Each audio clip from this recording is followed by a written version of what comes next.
Welcome, and thank you for joining us today. I'm Laurel Draught. I'm the Director of Career Services, and I, along with my colleagues in the Office of Alumni Engagement, are excited to host today as we welcome UM-Dearborn alumni and President of Management Concepts, Steve Maier. Thank you for coming back to campus. He's going to share with us his experiences and also talk about how to navigate your career path. But before we jump into that, because I'm Career Services, I have the opportunity to give a little introduction about my office as well. Just want to make sure that you all are aware that we do resume reviews, cover letter reviews. We help students think about majors, career paths, and we have a Talent Gateway program to help you with professional development. So I wanted to take that opportunity just to mention that while I had the opportunity. Finally, before I introduce Mr. Maier, a few housekeeping remarks. So as you all know, this event is being recorded and will later be featured in the UM-Dearborn Alumni Engagement Speaker Series. We encourage you to visit umdearborn.edu/alumni to check out more previous speakers that have been highlighted. Today's event will have several portions. We're going to ask Mr. Maier to talk about his experience and share a bit, and then we'll get to some questions. Later on in the program, we will ask you all for your questions after I have a few. Some have been submitted by you, but hopefully as you hear the stories, you will be curious with information and want to learn more. So definitely feel free to, if you have notes, make notes with those questions, and we will follow up in a little bit. So now it is my pleasure to introduce our featured speaker for today's conversation, Mr. Steve Maier. Let me tell you a little bit about him, but I'm going to read this to make sure I get it all right. So Steve is currently the president of Management Concepts, an enthusiastic leader who prioritizes people and customers. He focuses on fostering strong business relationships with top-tier executives, guiding the company's vision and mission, and overseeing strategy, business development, and operations to enhance the quality and delivery of training, professional development, which we love, and talent management services. Throughout his career, Steve has been actively involved in the federal government marketplace and possesses valuable knowledge of workforce development, technology, leadership, and trends. Steve has experience in large-scale defense systems integration, software solutions, building global delivery teams, and optimizing revenue and profitability.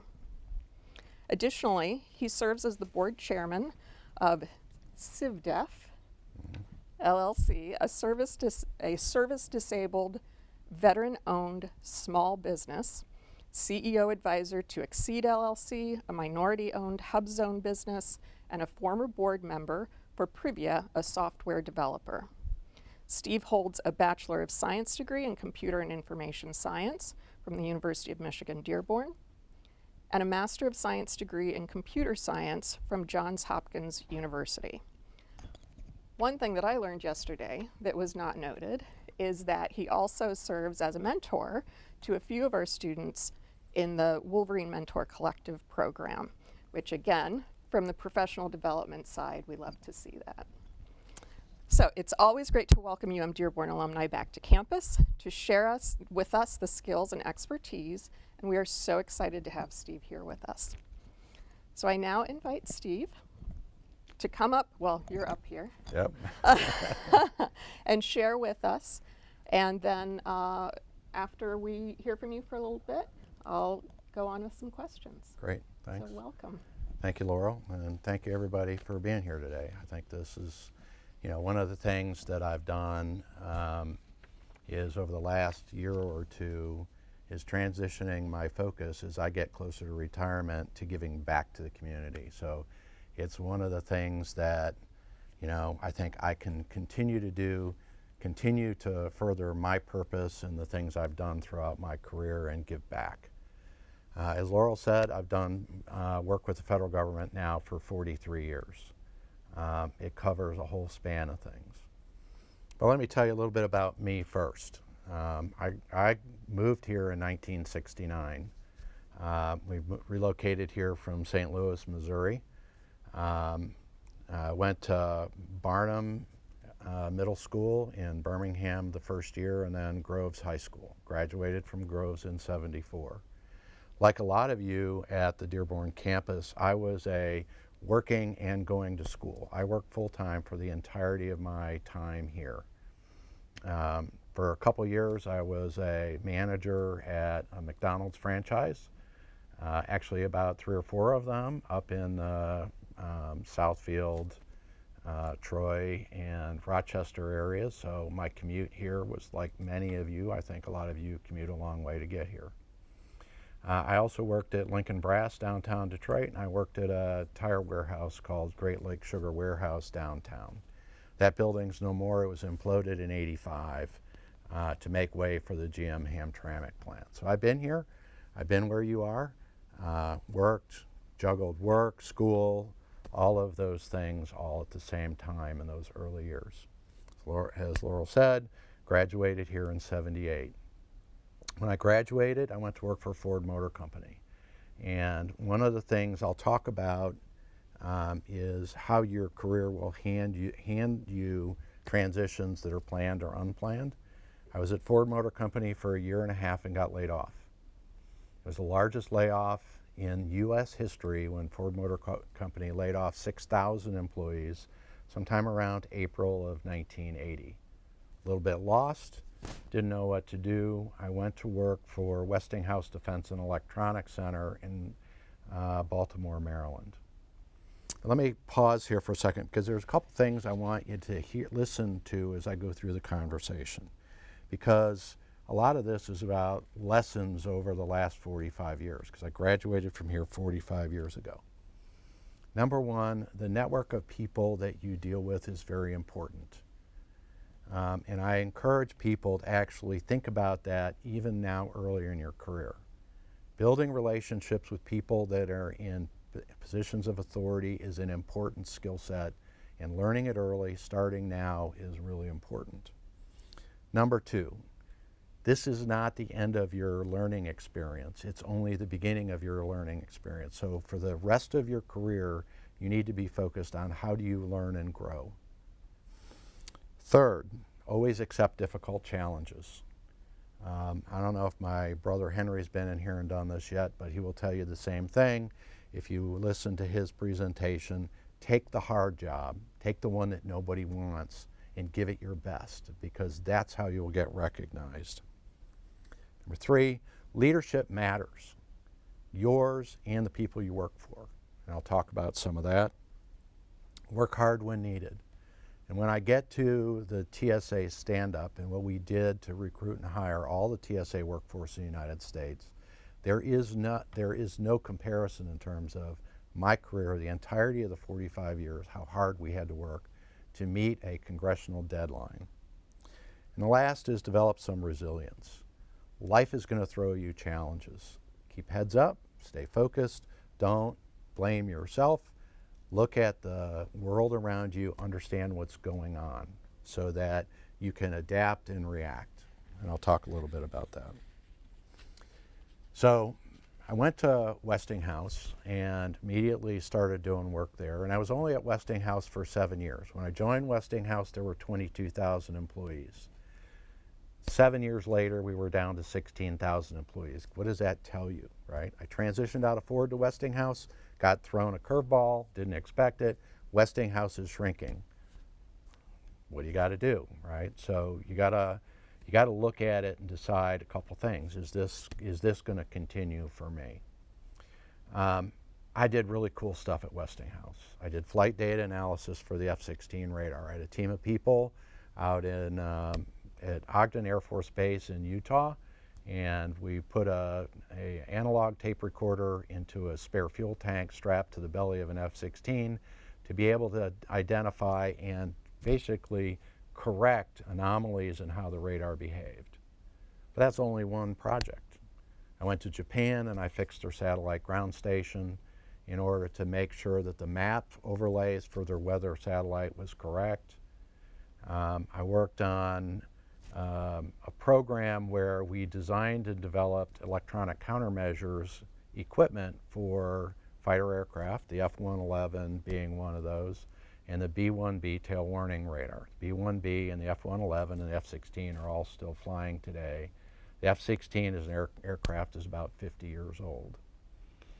I worked on the very high-speed integrated circuits program. We actually tested semiconductors after they came out of the fabrication lab at wafer level.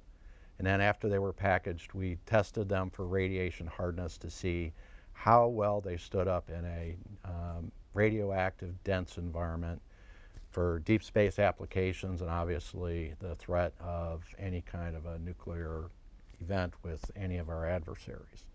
And we have to know that. We had to test them in those environments, and we did that down at the Navy Research Lab. All cool things. Loved what I was doing. But again, you look at it and say, you know, is this going to last? The company had shrunk by 30 to 35%. And I didn't know whether those opportunities would continue, and the company was struggling to compete and win business. Always, always stay heads up and pay attention to what's going on in the business that you're working for. In the 7 years that I was at Westinghouse, within a year of being there, when I was 26 years old, I had a software engineering workforce of 35 software engineers that worked for me. And I kept them busy on all of these programs. And we did things with everyday common tools and technology to advance technology in aid of the defense of the United States. So we were doing a lot of really neat things back then. But like I said, time moves on. And I can go on. I went from there to a little startup, small business that was just a pure government contractor. I actually moved from managing software engineering team to actually doing business development. And what I can say is over the years, I strategically looked at trying to move my career into other parts of the business to learn the whole of the business and all of the pieces that are entailed. After Hadron, I went to work for a high-tech company that was a startup, company called Sybase. By the way, they are the company that invented Microsoft SQL Server. I'm sure you've heard of that. That is a licensed product from Sybase that was done based on a deal between Bill Gates and our CEO back in 1991. When we broke up with Microsoft, they got the source code for that version, so that's where Microsoft SQL Server originated. But we've partnered with Microsoft, and then we went to market and did battle with Microsoft. Sybase is now owned by SAP. So sometimes you pick your battles, sometimes you go the right way and not. My team at Sybase grew from 2 people to 163 people in 6 years. The company grew from 100 people to 6,000. Our revenue grew from $70 million to $1 billion in 6 years. Talk about a rocket sled. Every day was a new and interesting challenge. And so those are the things that you want to look for. That's exciting. And if you want to get career growth, if you find the right organization to work for where the company has that potential for growth, your career will advance faster probably than you can keep up. And that's actually a good thing because you'll get to experience things that a lot of people don't get earlier in their career. But getting to the TSA, all right, and how that happened. I was at US Internetworking in 2001. US Internetworking was the very first cloud-based software company, software and data center company. We ran software applications. I ran Print to Kinko's, which is now FedEx Office, and so you could go online and you could print any document. And I ran HP Shopping. HP Shopping was producing $1 million in revenue a day. And so we did that kind of stuff for those organizations. But in 2001, the economy hit some rough spots with the dot-com bubble burst that you may have heard of. And because of that, and because of the customer base that US Internetworking had, we were forced to file Chapter 11 bankruptcy in January of 2002. See a pattern here, right? Not a pretty situation, right? So I took a look at that and said, I just need to have an alternative. I need to have a backup plan. And I interviewed with the president of Pearson Government Solutions, which was at the time NCS Pearson. We had a really good conversation. My interview that was scheduled for an hour went for 3. Liked each other, but he didn't have anything for me then. I got a call in early May. We were just coming out of bankruptcy at USI, and they said, we need you to come and work for us. And I said, okay.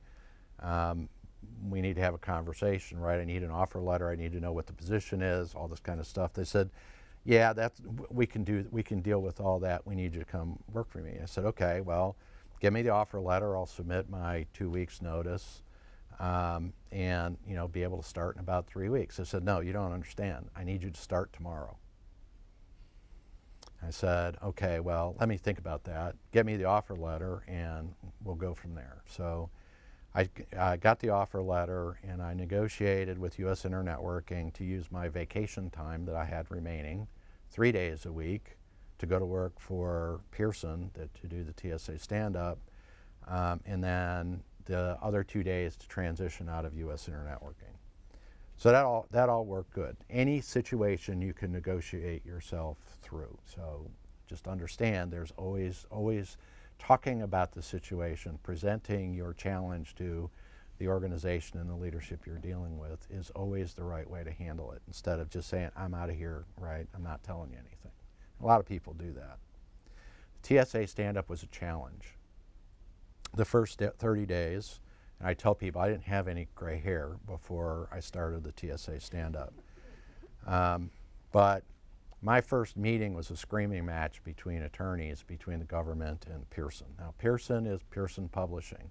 They're a $6 billion organization. They own Harcourt Brace, they own Penguin Books, they own TV stations, they own Financial Times. Really, really big organization. It was not a pretty scene. And the president of Pearson said, just don't say anything, just listen to what's going on. So we went from there. They asked me to come in, TSA asked me to come in for a meeting, and the first thing they did was hand me a cure notice, which is a letter telling you that you're failing in your contract, and if you don't fix these things, we're going to terminate your contract. And this is a $103 million contract award. Well, I don't want that to happen, so we put together a response, and we dealt with all of that relatively quickly. And then we were one of 3 large contractors that were engaged by the government to do the TSA stand-up. There was us, Boeing, and Lockheed Martin. Boeing's responsibility was to build and deploy all the bomb detection equipment. Lockheed Martin's job was to actually reconfigure all of the airports, of which there are 435 in the United States, and actually reconfigure them for modifying passenger flow through the airports. So while all that's going on, Lockheed Martin's throwing us under the bus, and we get called into Norman Minetta's office. Norman Minetta was the Secretary of Transportation at the time. TSA was stood up under transportation because DHS did not exist until 2003. So I'm there with Norman Minetta, Michael Jackson, his general counsel, my president, and me, and they look at me and they say, can you hire 5,000 people a week? There's 2 answers. Yes, in which case they're going to say, okay, but you got to demonstrate you can do this, or no, in which case they terminate our contract and say, we'll get somebody else to do it, because the bigger guys were saying they could do it. So from there, we actually did not have a plan. Lockheed Martin was supposed to have developed a rollout plan. They did not. What they produced was a plan to roll out 11 of the 435 airports by the end of the mandate, which was November 19th.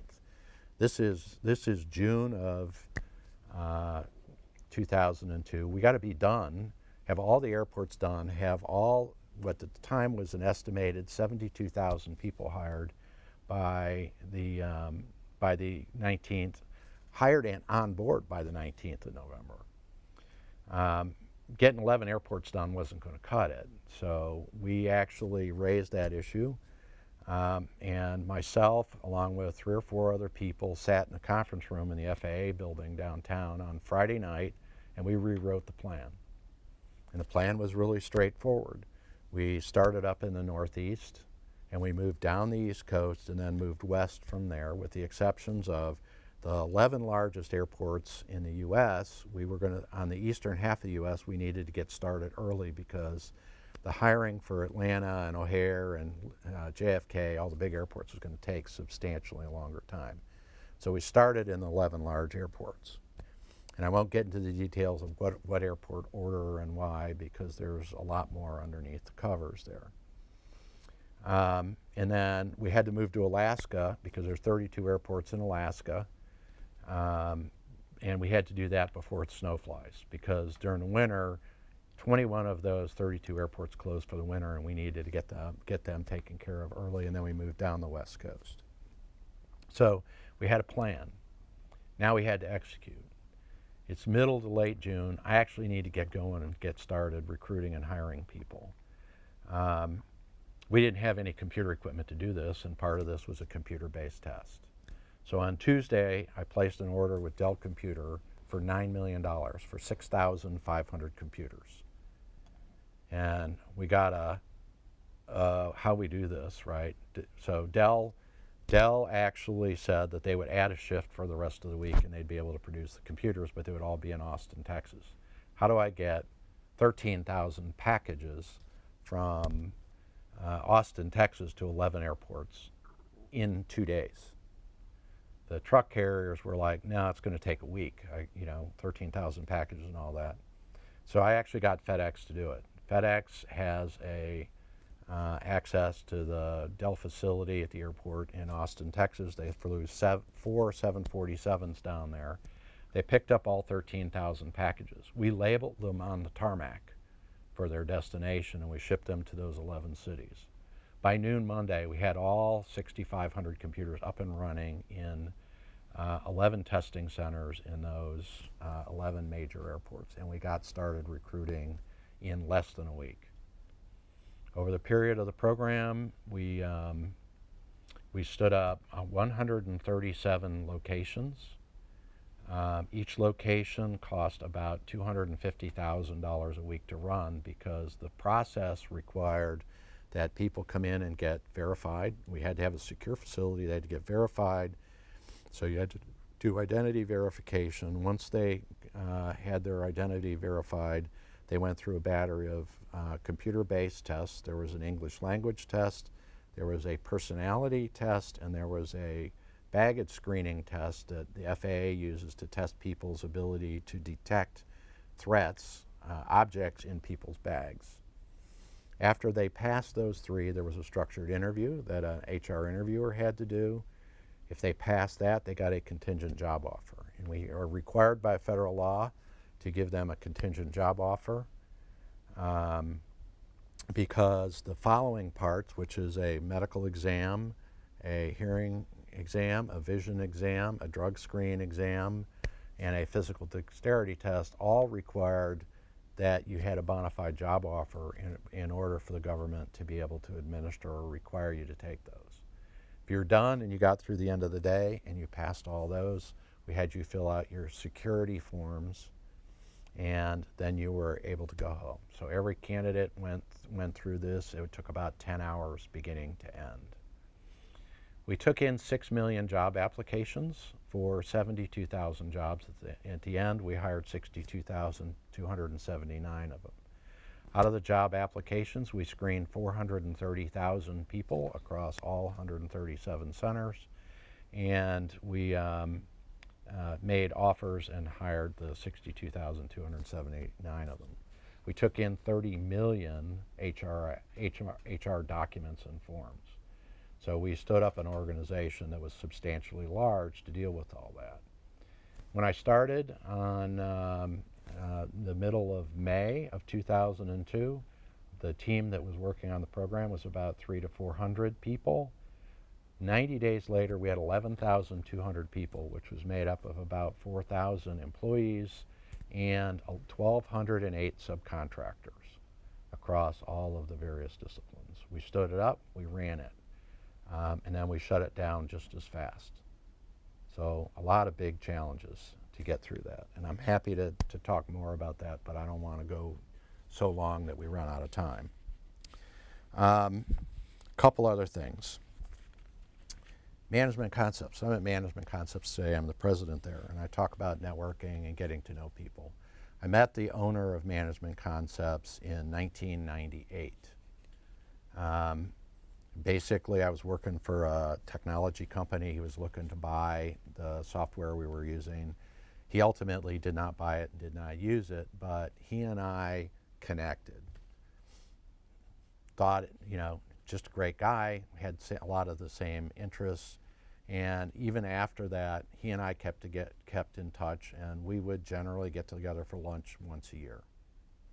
After I finished the TSA stand-up in about, I was wrapped up there about 2004, I interviewed with them, and you know, it was interesting. He offered me a job of chief operating officer at the company, but I didn't take it. And the reason I didn't take it is because I was clear enough by now in looking at and talking to the leaders that I was going to be dealing with to understand whether they were going to give me the leadership authority that I needed in order to feel like I was comfortable doing the job. And because I didn't feel like that was the case at that time, I just let it go. I'd gone then to another couple companies, and in 2010, I was working for a company called Spring CM, and the part of the business I ran, we'd put up for sale. And that was the Privia piece that Laurel mentioned earlier. And we put it up for sale because it was not core to the Spring CM business. And frankly, I was generating a lot of revenue, so the company had more value on the street if we sold it. And so when that happened, again, I could see that there was a transition in the future for me in the not too distant future. The owner of Management Concepts called me up and said, hey, you know, let's talk. And I took an offer there to go to work there. I've had a lot of experience across a lot of companies, and one of the things that I learned over those years is to look at and align strategy with organization. It's something that a lot of people struggle with. Strategy is not what I'm doing today to get to the end of the fiscal year. Strategy is, where do I need the business to be 5 years from now, and what are the things I need to be doing today to get there? And so I took the organization. I was promoted to president from managing director in 2014 and immediately reorganized the company into the current structure that it is today, and we've been very successful. Today, the company's revenue is about twice what it was in 2013, and the company continues on a much better growth trajectory than in the past. As Laurel mentioned, we train federal government employees. We are training right now somewhere between 100 and 120,000 federal employees every year. I run 6,000 classes a year. I have 500 facilitators. And they cover all of the business skills of government. So if you're interested in working for the government, I can tell you there's a ton of opportunities. There's 100,000 openings today over the next 3 years in acquisition and contracting. There's 35,000 job openings today in cybersecurity across the federal government. They hire anybody in every profession. Don't care what degree profession you're in. The government has some really cool stuff that they do. They help communities around the world build capacity and learn how to run a better economy. My general counsel has been over to a lot of the countries that are part of the former USSR to help them understand how to run acquisition and contracting in their countries. NASA today is preparing for Mission to Mars. You want to do something cool, Mission to Mars is out there. And what you probably don't know, because I haven't seen it in the press myself, but I heard it from the CFO at NASA, they actually have a team of people that are actually living in the crater of a volcano in Hawaii in order to figure out and learn how it is to live in that kind of an environment, which is the closest environment that we have on this planet to what they would experience in Mars, excluding the radiation and probably some of the heat. So a lot of stuff. So let me go back to my notes so that I can get you guys to the Q&A part of this. So a couple things I wanted to make sure that I mentioned kind of as a wrap up. I've worked for 14 companies. Stress and resilience is important. Don't let it get to you. When I talk to people, they're like, you don't get rattled. My boss when I was at Pearson doing the TSA stand-up, he said, you don't get rattled. My point was, this is simple. I can get all stressed out and emotional about it, but it isn't going to solve the problem. The work's not going to get done. We just got to buckle down. And I went during the TSA days, I worked better than 100 hours a week every day from May 13th till March 30th. I had about 3 days off that I can remember. I had July 4th off, I had Thanksgiving Day off, and I had Christmas Day off. I didn't even have New Year's Day off because there was a mandate we needed to get this done in order to meet the mission, which was to make air travel safe for all Americans. And so when you look at what you're doing, how does your purpose get you motivated, engaged? I mentioned earlier, right, don't be afraid to work hard. You're going to go through periods of time in your career where you're going to be asked to put in a lot of time and energy. Keep in mind, it's only for a short period of time. You'll hear the phrase, this too shall pass, and it will. Like all things in life, you'll have challenges that you have to deal with. Just work through it. Getting too overly emotional about all this doesn't help you or anybody else. What should you look for in an employer, right? I talk about this, we talk about this more and more. Your employer owes you interesting and challenging work, but you have to help them connect the dots, right? And that's hard. And a lot of times interesting and challenging work is really about where do you want to grow? Where do you want to go next in your career? I didn't know when I left here in 1978 what I wanted to be doing 45 years from now, right? And nor do you. You may know what you're interested in and what you want to do the next 2 or 3 years. It's a journey, right? It really is, and you're going to be presented with a lot of opportunities. Number 2 from your employer is you need to get fair pay. You're not going to get paid more than anybody else, right? That's the way it is. But you want to be treated fair and you want to get fair pay. And you want to grow if the business is growing. Your career is going to be very much tied to the growth of the organization that you go to work for. And so if they're growing, they're going to want you to move along with you. And last, just to wrap up, as I said at the beginning, my purpose has changed. It's shifted from doing to giving back. Laurel mentioned I have 3 businesses that I'm working with. We had the opportunity to actually help a couple guys who got laid off from DocuSign last November. And Fred Butler's a great guy. He worked for the government in the Center for Medicare and Medicaid Services. Just an average good worker. And we stood it up so that he now is the CEO of his own business.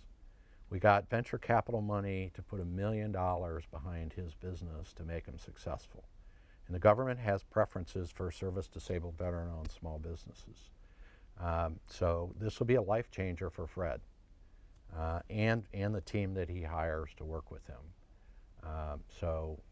That's one.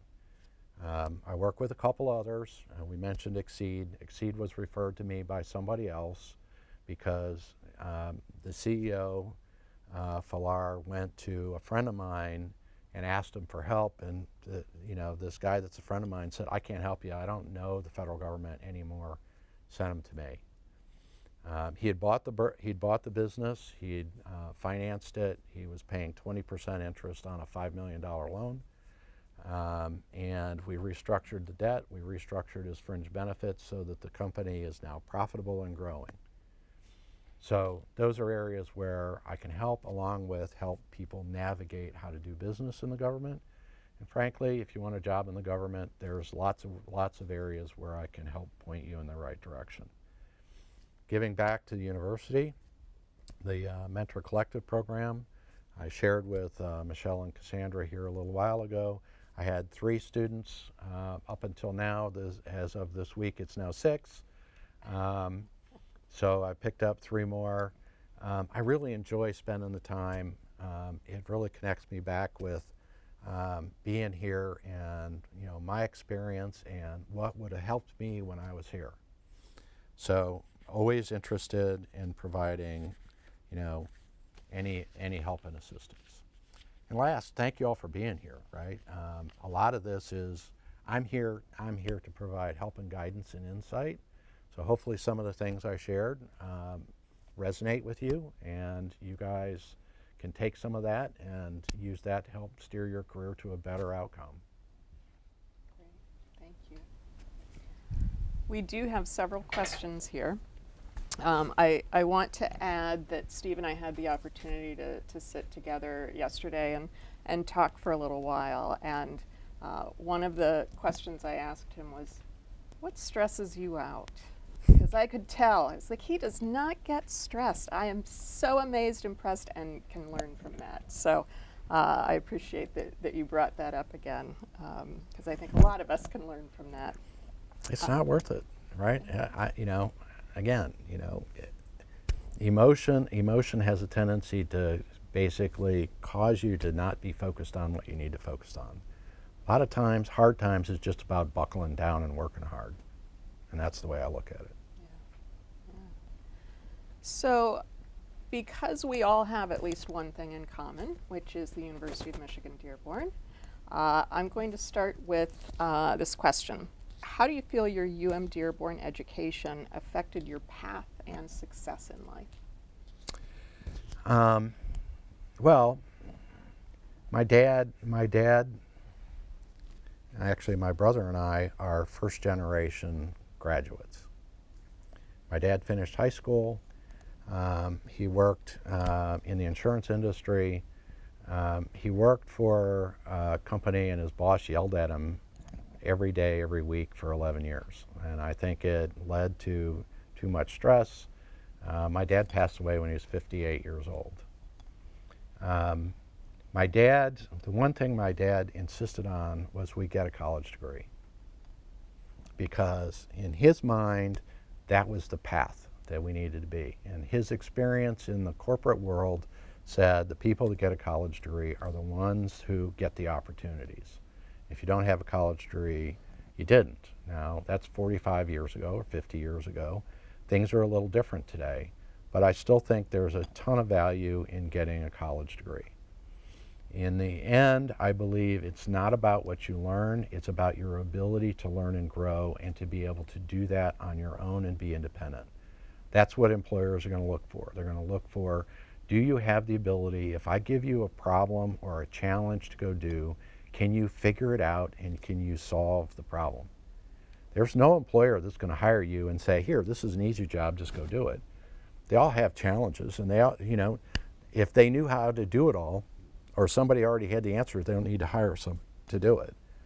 It doesn't matter whether you're, in engineering or accounting or whatever discipline you choose to be in, there's always something that needs to be better than it is. And how you take on those challenges is important. The school teaches you how to do that, right? That's what you're here to prove. And yes, the qualifications and the extra stuff that you do, how are you involved in your community, all those things are really important to an employer when they look at you. So we didn't have as much of the extra stuff that the university offers today. Even this kind of a program, I think we did have some semblance of a job placement program at the time.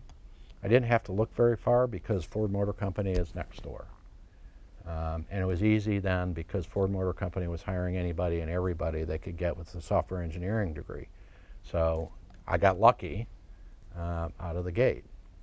But you know, I tell people all along, I learned more in the first couple of years out of school than I did in school because that's what you're going to experience. You're going to be thrown a lot of stuff in a very short period of time. Yeah, I often say you think or you hear a lot that growth happens in college. I've always said I think it's actually after when you're a little more independent and you have to solve Yep. more problems. Yep. Yeah, yeah. So as I mentioned earlier, some of these questions were sent in prior to the event. So I've got a couple that are related to skills. Okay. So from the student perspective, so I will read it as they wrote it. Are there certain things I should be doing so that I can learn skills that will help me prepare for my own career? So I covered some of those, right? Build an ability to build relationships with people. And as I mentioned earlier, build relations with people of authority. While you're here in school, right, and I was this way when I was here, I never talked to my professors. Probably should have, might have done better in my classes. But the key part of that is you got somebody that maybe you're a little intimidated to go ask a question because you think it's stupid. Don't start there. Start with something that's just building a social connection before you actually have to ask a tough question, maybe it's something you don't understand, you need them to explain over again. And that may be after class, maybe the professor has a jersey on. How do you connect the dots and say, you know, did you see the game over the weekend? Whatever that is, right? But make that eye-to-eye connection with somebody, and then use the office hours. Anytime you're, I don't care, even if you're a straight A student, right? Use the office hours and get some one-on-one time to talk about something, even if it's something that's adjacent to the material you're learning, to get thoughts and opinions to expand your understanding of the topic area you're in. But build that ability as starting now, and then you'll find it easier to navigate and talk to senior people once you're in the workforce. So I think that's really important. And I'll leave it with that one because I'm sure you got more questions. Yep, yep. So to stick with the skills, what skills are the most crucial to succeeding, and what type of person do you need to be? Interesting. Success depends on what you determine success looks like. Do you want to be in leadership, or do you want to be the smartest technical person in the organization? And what I will tell you is, if you want to be the smartest technical person in the organization, it's a long, slow path because there's a lot of people in front of you. And so you actually have to continue and invest it probably more in your education and broadening your understanding of the topic area. But if you want to be, you know, the smartest data analyst, big data guy in the United States, number one, there's only one job, and there's a whole lot of people that want that job. If you want to get in leadership, that's a different story. Start building your leadership skills early. Learn how to work and interact with people. Learn how to get people motivated. Build close, trusted relationships with people. You know, it's interesting because we've had so much talk about diversity. I haven't had a problem with that. I had a diverse workforce in 1980. When I went to Westinghouse in 1980, you know, I had a little bit of everything. When I went to work for Ford, Randy left on Friday and was Nancy on Monday. None of this is new, right? We're surfacing this because we want people to just be accepted for who they are, and that's fine. In the workforce, you don't care who they are as much as you care that they're smart enough to do the job and they can handle the work and that they're trustworthy and can get the job done on time. You know, the rest of it, yes, right, we need to be inclusive. We need to give everybody equal opportunities, and we do that. So, today there's a little bit more social visibility around it.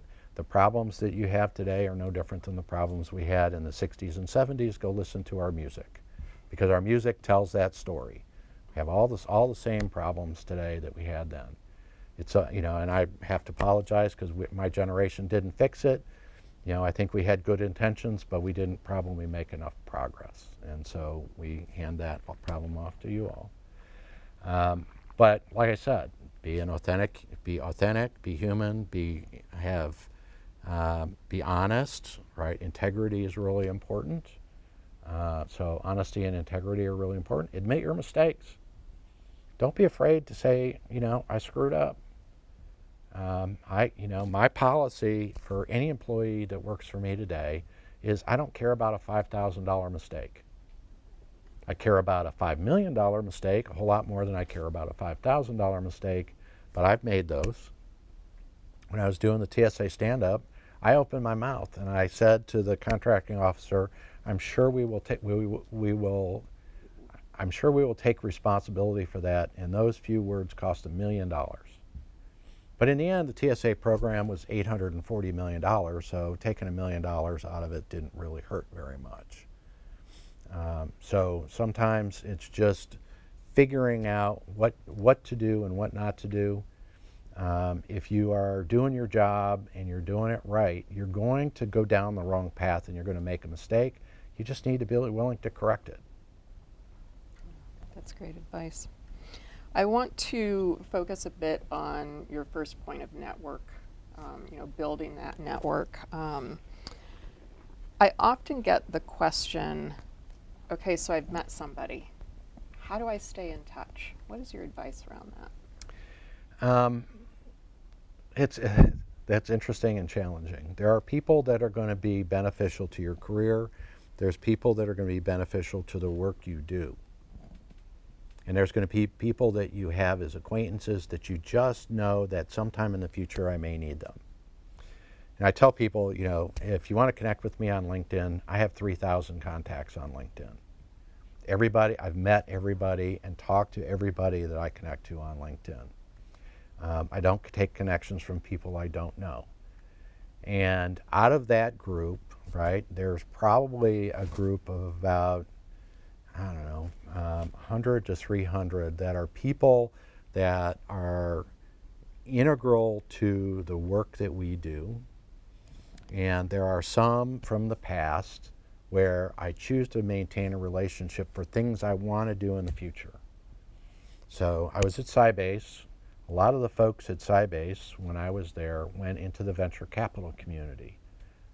I maintain those contacts because what I want to do is I want to be able to leverage that in the future when I retire, and I'm helping businesses because I want to help them raise money.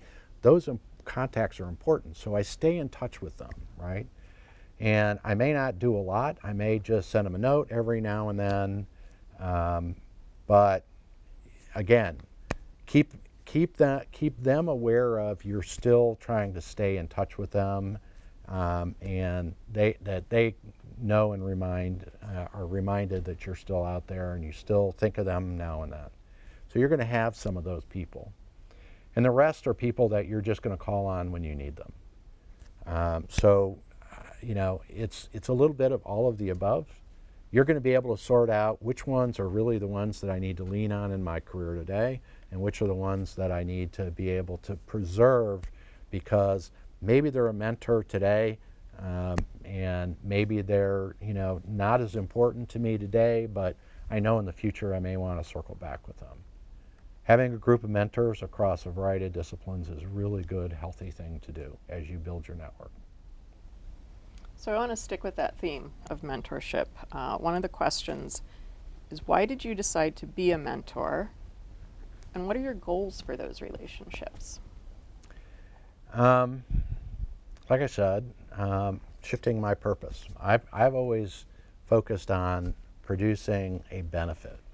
I run the National Veterans Training Institute. We train 2,000 state workforce agency personnel whose entire job it is today to help veterans that have significant barriers to employment get a job. It's one of the ones that I'm most passionate about because these are veterans who are disabled, homeless, and incarcerated. How do you help them?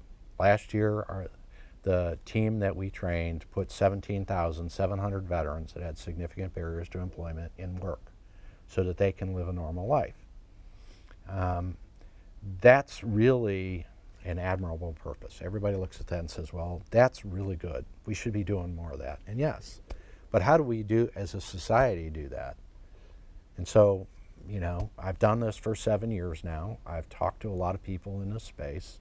You know, my interest around mentoring is help people understand how they can have an impact, no matter where they are in their career.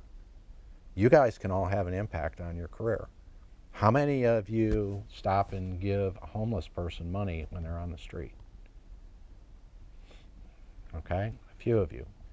My son taught, you know, my wife and I and his in-laws a lesson. He keeps $5 bills in his car, and when he passes a homeless person on the street, he gives them $5. No questions asked, just gives them $5. And a lot of us are intimidated or afraid. Why shouldn't we all be doing that, right? So we can all help. And so if I can have an influence as a mentor for students here, help you get to a successful place in your career, maybe you do more of that. So I think it's important. Even having this conversation, right? The more people that hear the message and actually think about, how do I go do this? You know, I worked hard. You know, I came from a poor family. At one point when I was a kid, my parents couldn't afford $1.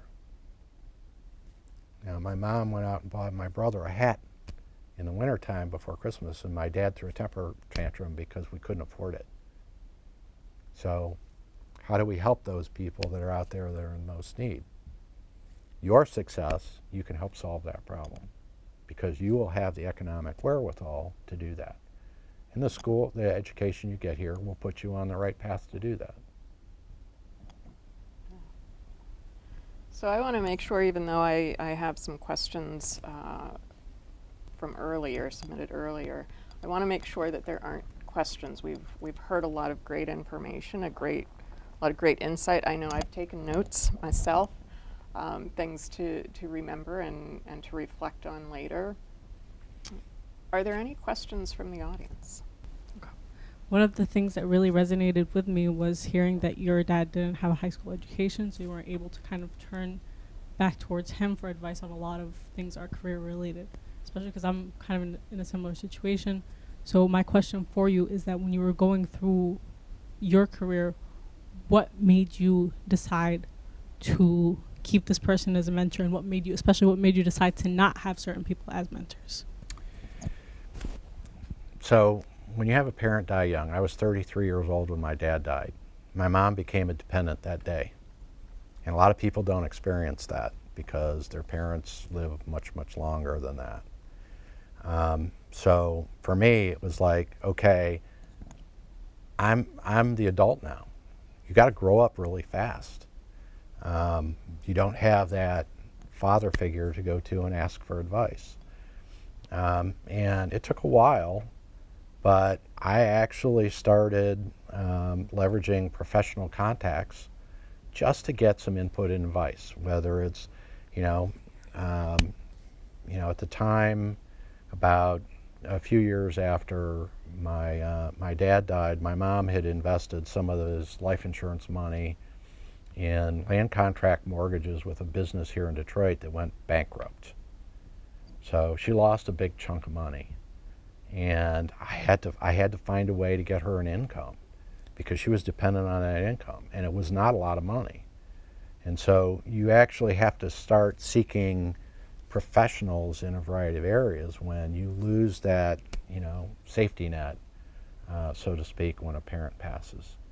But yes, you got to find somebody else outside that can be a mentor who you trust and knows that they're going to give you the best advice that they can give you.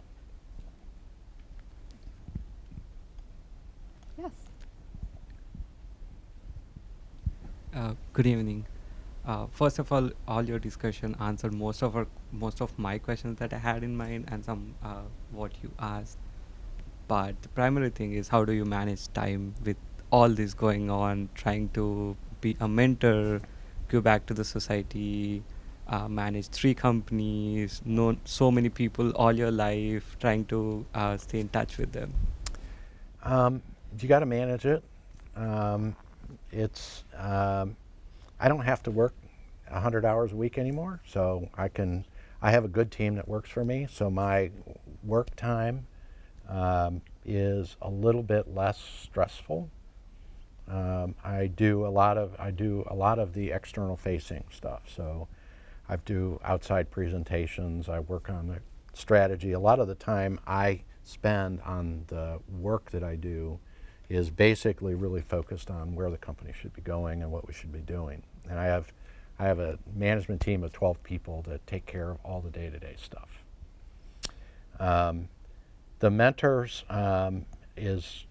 it's 3 to 6 hours a month. It's 3 1-hour conversations, or has been 3. It'll become 6 hours a month. That's fine. The other businesses that I'm mentoring, one of them, and CivDef that she mentioned earlier, I'm the chairman of the board. We have 1 call a month. If they need me, they get a hold of me, and I work that in. But it goes beyond that because my daughter is running her own business. She's a pediatric nurse practitioner. She started her own practice about 2 years ago. She has about 70 patients today. She has 50 on a waiting list, and she has a school that wants her, and they have 545 grade school kids and 100 teachers. So we're trying to figure out how to scale that up. So yes, there's a lot of time pressure. But my kids are all out of the house and married, so it's my wife and I. We travel. We've been to Italy twice in the last year. We'll do more coming up later. But you got to have a little bit of balance. You got to give yourself some breaks away from that. But I'll be honest with you, the things I do are the things that I like to do. They give me energy. It's not like it's drudgery and hard work. But yeah, you gotta maintain a little bit of me time in all of that, because if you don't, you will go crazy. And sorry, just to follow up, I also learned that you are very good under pressure. Just don't break apart when it's too hard, and you accept challenges, right? How do you blow off that pressure? Like there will be certain situations where it's like you just want to feel like breaking the laptop and walking away from the office. I actually never get there. Again, look, I've been mad at people because they do stupid things. You got to understand that we're all humans. We all make mistakes. When I started the TSA program, I had 4 or 5 direct reports. I fired half of them within 30 days because I knew they weren't going to be able to get the job done. And so ultimately, in the workspace, right, you need to be able to look at it and say, is this going to be successful with these people? Can I coach them to where they need to be? And if not, then you got to make a change.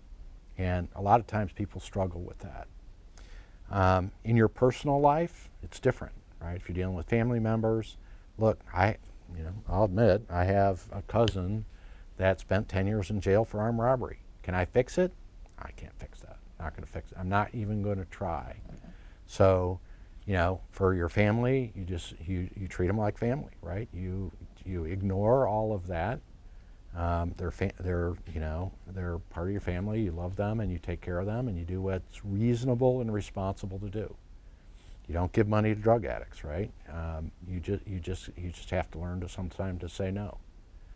And so you got to look at all those situations and you got to do what is really the right thing to do, and basically have the intestinal fortitude to say, no, this is the way it's going to be, and I'm not doing anything different.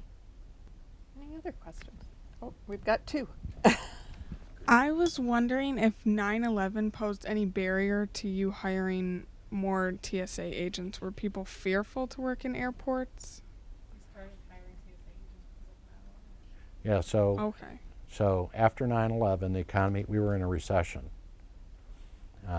Because 9/11 shut down the economy for a day, it took a big chunk out of GDP. A lot of people lost their jobs. We did not have a hard time finding people that wanted to apply. As I mentioned earlier, we had 72,000 job openings. We got 6 million job applications. There was plenty of people that were looking. It did create some problems for other parts of the government because a TSA screener in 2002, when we hired them, starting pay was $23,500 a year. Not a lot today. It's probably twice that today. It's an entry-level job. But at the time, somebody in the Border Patrol or Customs and Border Protection at the time were making $11,000 to $14,000. A lot of police officers wanted to do it because they didn't want to be on the streets. We had plenty of people who looked at it and said, yeah, this looks like a better career opportunity. And going into TSA, like any government job, is a door opener to a workforce that's 3 million employees. So you have lots of opportunities to move and to move into other areas. Question over here. Yeah, so sir, I actually had a doubt regarding, how do you manage to, like,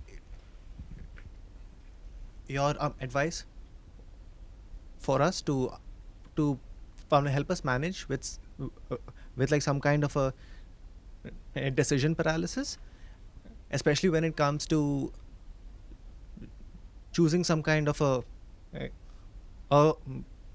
like certain path to go down, like let's say that I do want to work in like banking / consultancy / work on some kind of a product managerial role. So I would like to ask your wisdom on like how would I make this kind of a decision and like find my calling. You won't really know your calling for several years after you get out. So you have to pick one to start with that's something that looks interesting and challenging to you, no matter what it is.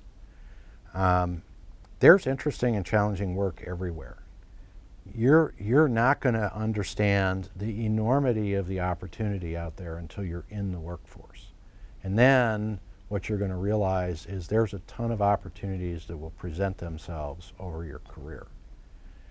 Those are the ones where, do I take this? Do I stay where I'm at, right? Because a lot of people get stuck in their comfort zone. I got a job, it pays well, company seems to be doing well. Do I really want to take the risk of changing to a job that's different than the one I'm doing? What's the risk? What's the challenge? Am I intrigued about it? I mean, a lot of times I took a job that was a lateral in pay just because it was different. It was doing something different than what I was doing. Sometimes people only look at it, it's only a win if you change jobs and you get paid more. It's not true. It's about building your experience base and where you ultimately want to be. If you want to be a senior leader in a company, I realized a long time ago that the people who are CEOs are lawyers, salespeople, or finance people. Not a lot of engineers out there until we start seeing the technology industry grow and mature. So, it's where do you want to be and how do you want to get there if that's your goal. And I would look at those positions that you think you want to be 5 or 10 years out and understand what are the skills you need to build in the meantime. Can the job today that you're looking at, which one gives me more of those skills than the other? So your decision should be based on what skills you're going to gain wherever you go. Okay, so thank you. And I want to also mention to you, because I hear from many, many students, I don't know what I want to do, or I don't know my exact path. So if any of you are ever feeling alone in that, I want you to know that's very common. And you have a lot of opportunities. And Steve and I talked yesterday, and he mentioned today, just leave yourself open to those opportunities and consider them. So, very common question Yep. that we get. We are getting close to time, but I did see one more question in the back.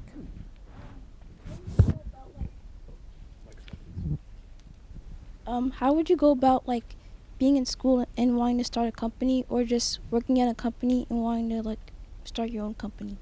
If I was going to go Business. start a company today and I was just out of college, I'd start by talking to the Small Business Administration and seeing what programs are available and what assistance they can help. They can help you get money. They can help you put together your business plan. They can help you figure out how to put contracts together for your business. Small Business Administration has a tremendous amount of resources that most people are not even aware are available. There are special programs for the government. The SBA today is under the gun by Congress because the goal of the SBA is to increase the number of small businesses in the United States, and over the last 5 or 10 years it's decreased by about 35%.